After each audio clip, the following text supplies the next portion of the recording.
President Donald Trump. Alex Wong, Getty Images. Inside Donald Trump's re-election campaign, Joe Biden is a shadow of the past.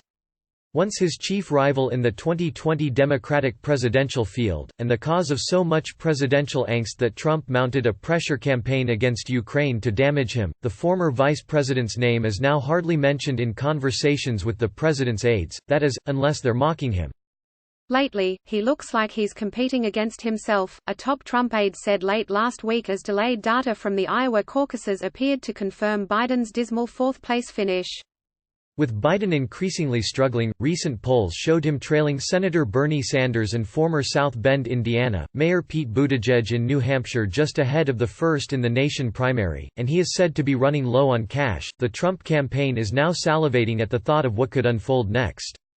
After months of meddling in the Democratic primary with presidential tweets, campaign ads and behind-the-scenes oppo dumps, the president and his team are taking a break to let the nominating contest play out naturally and taking bets on when, not whether, it will devolve into an epic intraparty conflict. The campaign doesn't have to do anything but step back and watch the Democrats demolish themselves, said a GOP operative close to the Trump campaign.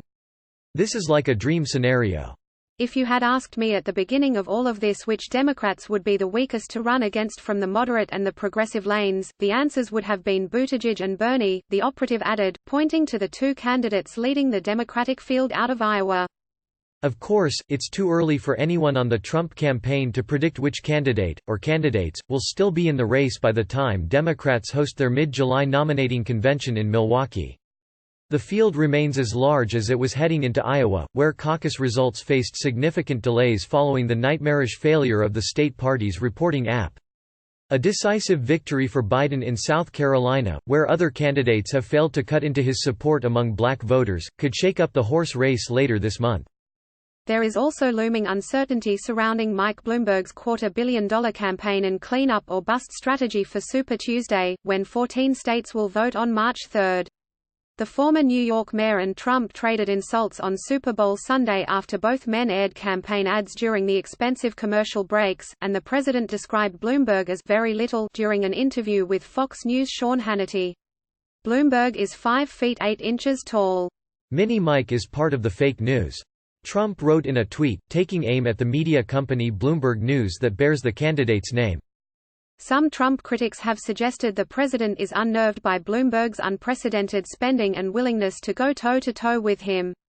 A person close to the president said he has been fixated on Bloomberg since the beginning of the year, repeatedly bringing up the former mayor's growing campaign operation, which surpassed 1,000 staffers last month and includes a number of seasoned Democratic campaign veterans, and the ads he has blanketed the nation's airwaves with.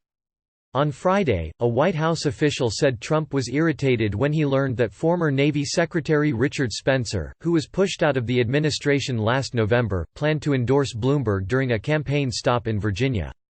Others said Trump, an avid consumer of cable news, is talking about Bloomberg only because he constantly sees his ads on TV, and that his campaign views the former mayor as more disruptive to the Democratic Party than threatening to Trump. He's very reactive to what he sees, and the fact that Bloomberg's ads are all over better explains the attacks on him than Trump being fearful of him, said the GOP operative, adding that Bloomberg is the definition of the rich technocrat that the Bernie wing of the Democratic Party can't stand. A second person close to Trump added that his 2020 campaign is concerned about Bloomberg's money for obvious reasons. We saw the impact he was able to have on 2018 House races. But the countervailing view is that at some point his money becomes counterproductive, this person continued. When you close in on spending $500 million by the end of February, it starts to look like you're buying the presidency, and I think that's a problem for Democrats who are out there criticizing the millionaires and billionaires controlling everything. The president and his team have indeed used Bloomberg's candidacy to sow chaos inside Democratic circles, accusing party elites at the helm of the Democratic National Committee of rigging the party's primary to avoid crowning Sanders, a self-avowed Democratic socialist and longtime critic of big money in politics, their 2020 nominee. Days after Politico first reported that some DNC members had begun discussing ways to weaken Sanders' surging campaign, Trump tweeted, "They are doing it to Bernie again, 2016. And speculation about other nefarious Democratic motives is spreading throughout the Trump camp. One senior Trump campaign official suggested that House Speaker Nancy Pelosi conspired to hurt Sanders' chances by delaying the release of the articles of impeachment against Trump to the Senate to boost the chances of his trial overlapping with the last stretch before the Iowa caucuses.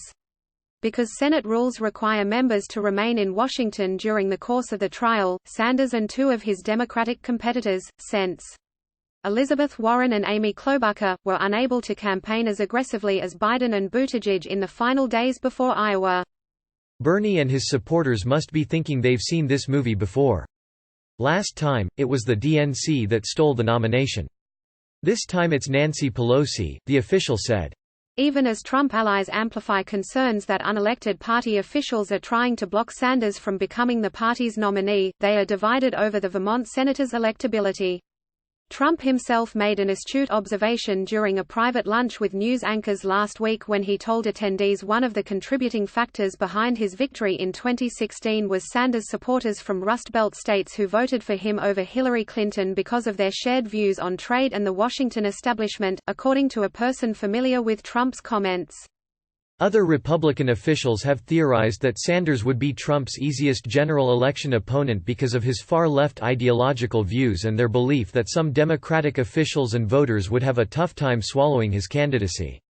For instance, a band of Republican officials in South Carolina began encouraging GOP voters to support Sanders in the state's open primary on February 29 to boost his chances of eclipsing Biden, who they view as more competitive in a general election. I think we can easily affect the outcome.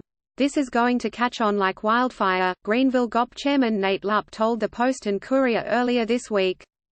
Team Trump's modified strategy, from constantly attacking different candidates to eagerly watching from the sidelines as chaos taints the Democratic primary process, follows a spate of good news for its candidate.